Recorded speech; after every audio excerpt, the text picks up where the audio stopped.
Hello friends, तो यही दृश्य आम ट्रेन में जो भुवनेश्वर विजयवाड़ा जाइलु से समय यह हूँ चिलिका पाख दृश्य। ट्रेन रु चिलिका यही भाव देखा बहुत सुंदर देखा अति पाखर ट्रेन गला बेले जो ट्रेन रे भुवनेश्वर जी बरहमपुर पूर्वर पूरा चिलिका पलि आसो। चिलिका आसे मैंने पूरा आप जानीदेवे कहीं ठंडा हवा पूरा आसो, ठंडा पवन दब और पूरा चिलिका पहुँचे मैंने आप भ्यू जो ये बहुत सुंदर भ्यू पाइबे। पक्षी जब आप शीत दिन जाऊँच आराम से देखिए पक्षी उड़ुंट सैड्रे माने डंगा भी पूरा जाऊँ बहुत सुंदर भ्यू पाइबे, बहुत भल भी लगे।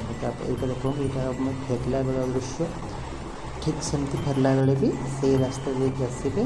ट्रेन रु चिलिकार भ्यू यही बहुत सुंदर थिला, बहुत मन उपभोग करूँ। आपण भी ये वीडियो देखी उपभोग करूँ।